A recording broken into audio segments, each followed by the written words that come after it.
आज हम आपका lesson no time for fear ये स्टार्ट करेंगे। इस लेसन को हम 2 पोर्शंस में रीड करेंगे, ठीक है। और इस लेसन के बारे में आपको एक बात बताता हूँ कि ये जो लेसन है ये रियल लाइफ स्टोरी पर बेस्ड है। इस लेसन में जो भी हुआ है, जो भी इंसिडेंट हुआ है, वो सब एक इंसान की रियल स्टोरी है। और ये स्टोरी जो है ये कनाडा में है, सारी हैपनिंग इसकी। अब इस स्टोरी को हम स्टार्ट करते हैं। No Time for Fear is a story about the bravery of a young Canadian named Malcolm। तो क्या बता रहे हैं कि ये जो स्टोरी है ये किसकी है। एक यंग कैनेडियन है जिसका नाम है मैल्कॉम। ही सेव्ड हिज फ्रेंड बाब फ्रॉम अ ग्रिजली। और उसने अपनी दोस्त को बाब था उसका दोस्त का नाम, उसको ग्रिजली से बचाया था। ग्रिजली मतलब she bear. His terrible encounter with the grizzly explains the title of no time for fear. और इसके बारे में हमें इसका टेरिबल इनकाउंटर है ग्रिजली के साथ, उससे हमें पता चलता है कि इस लेसन का नाम नो टाइम फॉर फेयर क्यों रखा गया है। He was reduced to a freak but Bab still loved him. वो एक तरह से डरावना बन गया था, कुछ हुआ था उनकी लाइफ में, लेकिन उसकी जो फ्रेंड थी बाब वो उसको अभी भी पसंद करती थी एंड मैरिड हिम, और उससे शादी करती है। Her true love brings back hope in Malcolm's life. और उसका जो सच्चा कह लो कि उसके लिए जो उसकी ट्रू फीलिंग्स थी वो उसके मन में बाब के मन में जो फीलिंग्स थी वो मैल्कॉम में फिर से एक होप भर देती हैं। अब लेसन को स्टार्ट करेंगे। The 2 young Canadians huddle close to the rusty steel heater. कि 2 यंग कैनेडियन थे। वो 2 यंग कैनेडियंस कौन से थे? मैल्कॉम और बाब। हडल क्लोज कि ऐसे ही बैठे हुए थे to the rusty steel heater. Rusty बोले तो रेड, कि रेड कलर का एक हीटर था। Malcolm Aspeslet 19 and Bab Bak 18 were on their longest date yet. हुआ क्या, जो मैल्कम था उसका पूरा नाम बताया गया है मैल्कम एस्पेस्लेट एंड वो 19 ईयर्स का था। और जो बाब थी उसका फुल नेम क्या था? बाब बेक, वो 18 ईयर्स की थी। दोनों एक साथ घूमने निकले हुए थे। Hike to Balu Pass 2050 meters up in British Columbia's Glacier National Park. और वो कहाँ घूमने आए थे? वो ब्रिटिश कोलंबिया में नेशनल पार्क में घूमने आए थे। एक हाइक मीन्स टू से ऊंचाई पर चोटी होना, वो वहाँ पर घूमने के लिए आए थे। Yesterday, the climb had seemed a pleasantly uncomplicated way to celebrate a day off from their hot, noisy kitchen work in the park lodge। हुआ क्या था, जब वो पहले आए, कल के दिन जब वो आए तो उन्हें ऊपर चढ़ना बहुत ही अच्छा लग रहा था। उन्हें लग रहा था कि इस तरह वो अपना पूरा दिन अपने जो डेली वर्क है, ऑफिस का वर्क है या फिर जहाँ पर भी वो काम करते हैं उससे दूर बिता सकेंगे। The hike had gone smoothly until they reached the top। जब तक तो वो ऊपर तक पहुंचते रहे तब तक तो सब कुछ ठीक चल रहा था। But there they had been unexpectedly caught in a freak snow flurry. Flurry होता है थोड़ी थोड़ी स्नोफॉल होना। हुआ क्या, जैसे ही वो ऊपर पहुंचे तो वहाँ पर हल्की हल्की जो स्नो थी वो गिर रही थी। And they force to spend the night in one of the park alpine cabin. तो उनको मजबूरी में वहाँ पर ही एक कैबिन में रात गुजारनी पड़ी। Now next morning the 2 sat on the floor talking and laughing. अब जब अगली सुबह हुई, वो लोग बेचारे बैठे हुए थे नीचे ज़मीन पर। वहाँ पर उनके लिए कोई आरामदायक जगह नहीं थी, बातें कर रहे थे आपस में। They had met 2 months before. और उसके अब राइटर जो है वो थोड़ा बैक में जाके उनके बारे में बता रहा है क्या कि वो 2 महीने पहले मिले थे। And had spent many hours together. और वो काफ़ी समय एक दूसरे के साथ गुजारते थे। Both love the mountains. दोनों को पहाड़ों पर घूमना पसंद था।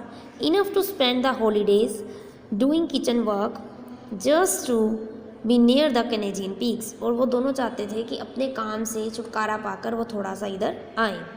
It was the first day of October 1971। अक्टूबर 1971 का पहला दिन था। And the summer season has just ended. और जो गर्मी की ऋतु थी वो ख़त्म ही हुई थी। There were no unshuttered windows in the cabin. और कैबिन में कहीं पर भी ऐसा नहीं था कि जिसको जाली लगी हो या दरवाज़ा लगा हो, ऐसी कोई भी विंडो नहीं थी। So periodically Malcolm would open the door and check weather condition. तो ऑब्वियसली अब कोई खिड़की नहीं है तो उसको बार बार दरवाज़ा खोलना पड़ता है और बाहर का वेदर चेक करना पड़ता है। About mid morning the snow stopped. अब थोड़ी सी जब सुबह हो चुकी थी तो स्नो गिरनी बंद हुई। And the young couple began their descent hike. और दोनों जानों ने नीचे आने का काम करना शुरू किया कि हम लोग अब डिसेंट मतलब नीचे उतरना, हाइक मतलब पहाड़ी से, तो पहाड़ी से नीचे उतरने का काम शुरू किया। Bab wearing smooth soled knee high fashion boots kept slipping and falling on the ice. जो बाब थी उसने बहुत ही अच्छे शूज़ पहने थे जो कि स्मूथ थे, उसकी सोल बहुत ही स्मूथ थी, उसके हाई हील वाले फैशन बूट्स थे, मीन्स टू से उसने काफ़ी अच्छे बूट्स पहन रखे थे। और जब वो नीचे नीचे की तरफ आ रही थी तो वो बार बार बर्फ़ से क्या करती थी, स्लिप हो जाती थी।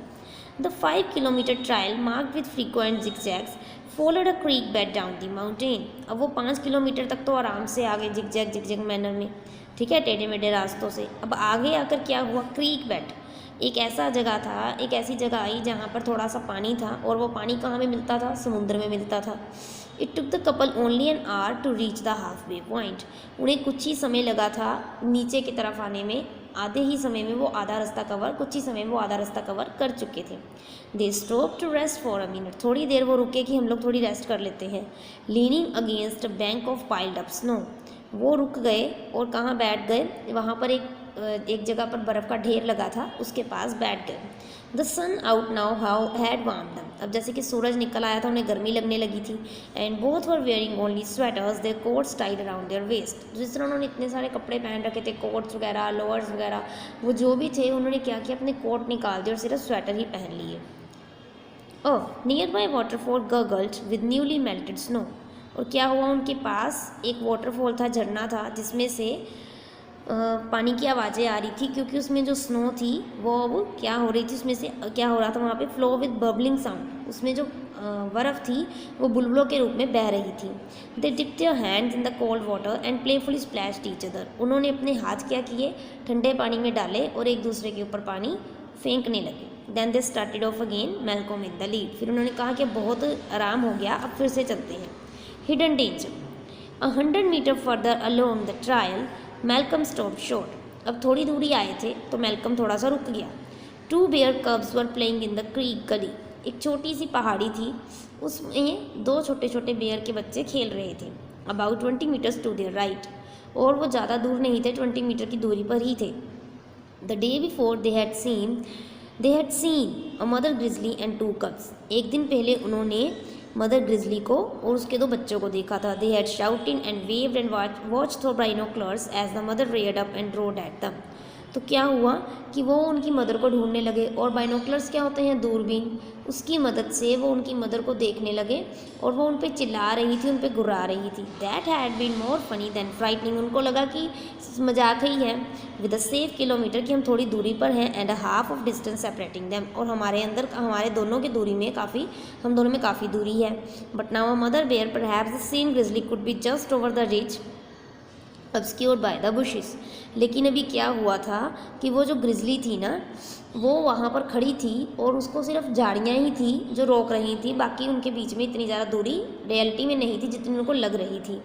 Malcolm stood stiffly trying to decide what to do, अब हुआ क्या कि जो मैल्कम था, वो जो ग्रिजली थी वो उनके पास आ गई, सिर्फ झाड़ियों की दूरी रह गई, उसने छलांग लगाई ना, जो ग्रिजली थी वो उनके पास आ गई। यहाँ पर देखो, यहाँ पे लिखा है bear perhaps the same grizzly could be just over the ridge, कि उनके पास ही आ चुकी थी। मैल्कम स्टूड स्टिफली, मैल्कम एकदम रुक गया, trying to decide what to do, अब वो डिसाइड कर रहा था मैं क्या करूँ। Perhaps they could slip by quietly, उन्हें आराम से निकल जाना चाहिए था। परहैप्स मतलब शायद, वो सोच रहा था कि शायद हमें बिना शोर मचाए आराम से निकल जाना चाहिए था। But as he lifted his boot for the first step, the mother bear suddenly came charging over the ridge with a half growl half scream of rage. हुआ क्या कि जैसे ही उसने अपना पैर उठाया जाने के लिए, तो जो मदर ग्रिजली थी उसको गुस्सा आया और वो उनकी तरफ गुर्राती हुई चिल्लाती हुई आ गई। बाब saw immediately that it was a grizzly, और बाब ने क्या देखा कि ये एक शी बियर है। The silver tipped fur glistened in the sunlight and there was the characteristic hump on its back, और इसके अलावा उसकी जो फर थी, ग्लिसन मीन्स टू से शाइन करना, कि वो शाइन कर रही थी, और ऐसा लग रहा था कि उसकी पीठ के ऊपर अब उसका जो कुबड़ था, जो हम्प था, वो भी आराम से उनको दिखाई दे रहा था। How can something that huge move so fast, she thought, उसने सोचा कि कोई भी जीव जंतु जो इतना बड़ा है वो इतनी जल्दी जल्दी से गति कैसे कर सकता है। Then felt herself being flung into a snowbank by Malcolm, तो इतने में उसने क्या महसूस किया कि मैल्कम ने उसको धक्का दिया है और वो कहीं दूर जाकर गिर चुकी है। मेलकम सो दी चार्जिंग ग्रिजलीज ओपन माउथ, और मेलकम ने क्या देखा कि जो ग्रिजली है इसको गुस्सा आ चुका है और उसने अपना मुंह खोल लिया है। The bear was drooling flecks of foam and making short grunting sound. जो बेयर था, वो जो शी बेयर थी, उसके मुंह से क्या हो रहा था, ड्रूलिंग फ्लैक्स, कि वो क्या कर रही थी, और फॉर्म, उसके मुंह से झाग निकल रही थी, and making short grunting sounds, और वो बहुत ही चिल्ला रही थी। A second before the bear was on him, इतनी अभी पलक झपकते ही वो जो बेयर थी उसने मेलकॉम के ऊपर छलांग लगा दी। ही डक्ड, वो बेचारा पीछे हटा, but one sweat of the grizzlies पॉ नॉक्ड हिम सेंसलेस, पर ग्रिजली इतनी ज़्यादा स्ट्रॉन्ग थी कि उसने एक ही चपट्टा मारा, कह सकते हो कि एक ही उसने अपना पंजा मारा और वो बेहोश हो गया। For a moment he went black, थोड़ी देर के लिए वो बेहोश हो गया।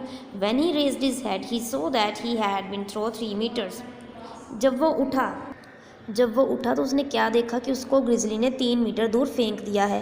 द ग्रिजली हैड फाउंड बाब, और इतने में ग्रिजली ने बाब को ढूंढ लिया था। The girl was face down and motionless in the snow, वो जो लड़की थी बाब, वो क्या थी, वो अपना जो मुंह था वो स्नो में दबाकर बैठी हुई थी।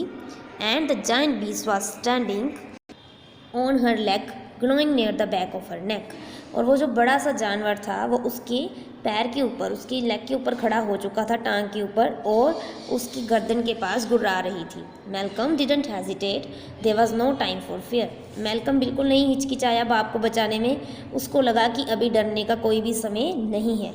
इंस्टिंक्टिवली, मतलब इंस्टिंक्ट होता है नेचुरली, जो उसके समझ में आया वैसे।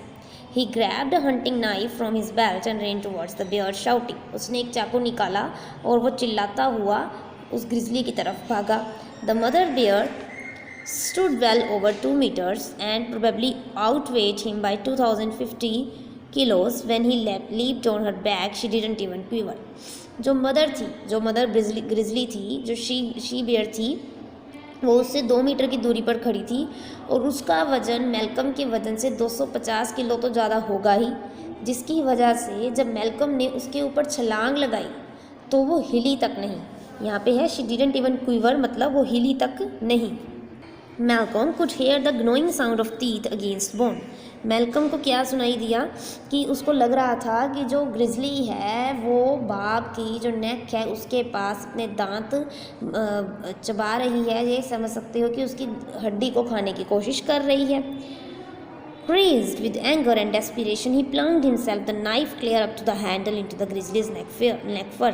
उसको इतना गुस्सा आया कि ये बाप को कैसे नुकसान पहुंचा सकती है। उसने जो उसके हाथ में चाकू था वो उसकी गर्दन में, किसकी गर्दन में, ग्रिजली की गर्दन में उसने डाल दिया। He pulled himself higher on the thick back and slashed at her neck. और क्या हुआ, वो उसके कुबर के ऊपर चढ़ गया और उसकी नेक पर बार बार चाकू के साथ वार करने लगा। वहाँ ब्लड स्पर्टेड, और स्पर्टेड फूट कर बाहर निकलना, उस जानवर का जो खून था वो बाहर निकला। The grizzly let out a deafening roar and snapped her head backwards, और जो ग्रिजली थी उसने क्या किया, उसने अपना जो उसने वो बहुत ज़ोर से चिल्लाई, उसने अपना जो सिर था वो ज़ोर से पीछे को झटका। That quick head motion set मेलकम्स knife flying and broke her wrist, और उसकी वजह से ब्रोक हर रिस्ट, उसकी वजह से क्या हुआ, जो मेलकम का चाकू था उसका बैलेंस बिगड़ा, मेलकम का चाकू उड़ता हुआ हवा में गया और उसकी जो बाजू थी वो टूट गई। बेयर हक, अब आगे आ गया bear hug. Now the snarling grizzly turned towards Malcolm. She grabbed him with both paws and squeezed him against her chest. अब ग्रिजली को गुस्सा आया, वो मेलकम की तरफ मुड़ी, उसने मेलकम को पकड़ा और उसको ज़ोर ज़ोर से हिलाने लगी। The smell of blood and bear nostril him. अब जो उसके शरीर से खून निकल रहा था, हमने पढ़ा है शी बियर के, तो ग्रिजली के जो बॉडी से खून निकल रहा था उस गंदे से, मतलब कि उस खून की जैसे उसको गंदी सी स्मेल लग रही थी, उसकी वजह से वो बेचारा बीमार फील करने लगा। The grizzly swatted him with her huge claws, और ग्रिजली ने क्या किया, उसके ऊपर बहुत ज़ोर ज़ोर से चांटे मारने शुरू किए। The first blow took off his hair in one piece like a wig, उसने उसके ऊपर इतनी ज़ोर से चांटा मारा उसके मुंह पर कि उसके जो सिर के बाल थे वो ऐसे निकल के जैसे उसने कोई बिग पहनी हो। Most of his scalp going with it, उसकी बहुत सारी चमड़ी इसके साथ चली गई। Then he was rolling over clutch by the bare, और वो बेचारा क्या हुआ, वो उसने धक्का मारा और वो बेचारा रोल करते हुए, घूमते हुए वहाँ तक आ गया। The dizzying motion stopped when they reach the gully bottom, actually यहाँ लिखा है clutch by the bear. Clutch मतलब अब जो बियर था वो भी उसके साथ रोल करता हुआ आगे तक आया। वो जो अचानक से एक जगह पर पहुँचे, जब वो उस पहाड़ी की बॉटम तक मीन्स टू से जो पहाड़ों के बीच की जो जगह थी वहाँ पर गिर गए, तो वो जो मोशंस थे जो वो गोल गोल घूम रहे थे वो बंद हुए। The bear raked his face repeatedly, तो बेयर ने क्या किया, शी बेयर ने मैल्कम का फेस बार बार जैसे स्क्रैच किया जाता है उसको स्क्रैच करने लगी। As she bent to rip into his neck and shoulder with her teeth, Malcolm freely jabbed with the fist at her sensitive nose. His jab had no effect. जब वो उसके नेक को और शोल्डर को भी tier कर देने वाली थी, मीन्स टू से जैसे उसने उसके फेस को ख़राब कर दिया, उसके नेक और शोल्डर को भी ख़राब करने वाली थी, मैल्कम ने बहादुरी से काम किया। मैल्कम ने क्या किया, अपने मुक्के उसको मारने शुरू किया उसकी नाक पर, लेकिन उस बेयर पे कोई भी असर नहीं हो रहा था। Malcolm closed his eyes, it's all over he thought and stop struggling. Malcolm को लगा अब तो सब खत्म, अब ये मेरे को मार डालेगी, और उसने ये सोचा और उसने स्ट्रगल करना बंद कर दिया। Incredibly almost as soon as he stopped moving the grizzly let go, जैसे ही उसने स्ट्रगल करना बंद किया ग्रिजली उसको छोड़ के जाने लगी। शी स्वेटेड हिम वंस मोर, लेकिन जाने से पहले उसको उसके ऊपर गुस्सा था, उसने उसको फिर से मुक्का मारा। Then scraped dirt and twigs over him and lumbered away. Twigs होता है ब्रांचेस, वो जो आसपास जितने भी पेड़ों की ब्रांचेस वगैरह थी या मिट्टी वगैरह थी उसने वो मैल्कम के फेस और उसकी बॉडी के ऊपर डाला, लम्बर्ड अवे, और वहाँ से चली गई। At first Malcolm wasn't sure he was even alive, Malcolm को तो पता ही नहीं था कि वो जिंदा भी है या नहीं। He was lying half in and half out of the creek, वो बेचारा उस जगह पर आधा अंदर धंसा हुआ था आधा बाहर था। He felt no pain except a throbbing in his wrist, उसको कोई पेन महसूस ही नहीं हो पा रही थी, इतनी उसको चोट लग गई थी। उसको सिर्फ इतना पता लग रहा था कि मेरी जो रिस्ट है वहाँ पर मेरी जो नर्व है, जो मेरी नब्ज है वो चल रही है। Slowly he रिगल्ड out of the creek, वो बेचारा बहुत ही वीक हो चुका था इतनी चोट खाने के बाद। वो धीरे धीरे रेंग कर बाहर आया एंड कॉल्ड वीकली, बाब आर यू देयर, सॉरी बाब आर यू ओके, और उसने बहुत ही धीमी सी आवाज़ में पूछा, बाब क्या तुम ठीक हो। बाब afraid the grizzly was still around didn't answer, बाब को लगा अभी भी ग्रिजली आसपास होगी, उसने कोई जवाब नहीं दिया। She crawled to the edge of the gully and saw a bloody clump of hair, उसने क्या किया, वो गली तक घूमती हुई आई और उसने वहाँ पर एक बालों का गुच्छा देखा। Then she saw Malcolm half buried, उसने फिर क्या देखा कि मैल्कम आधा दबा हुआ है ज़मीन में। His face has been split with the wicked slash and the right side of it was peeled back to reveal muscle and sinew and a nearly severed eye, उसका जो पूरा चेहरा था वो बिगड़ चुका था, उसके पूरे चेहरे की जैसे कि नर्व्स वगैरह थी वो सारी नज़र आ रही थी। She shouted Malcolm hold on I am going for help, tossing her coat to him she started running towards the lodge, और वो चिल्लाई मैल्कम मैं मदद मांगने के लिए जाती हूँ। उसने अपना जो कोट था उसके ऊपर डाल दिया और वो लॉज की तरफ भागकर चली गई। तो अभी तक ये जो इंसिडेंट हुआ कि किस तरह वो जो मैल्कम और बाब के ऊपर अटैक किया गया हमने वो पढ़ा। अब इसके आगे वाला हम इसकी नेक्स्ट पोर्शन में रीड करेंगे।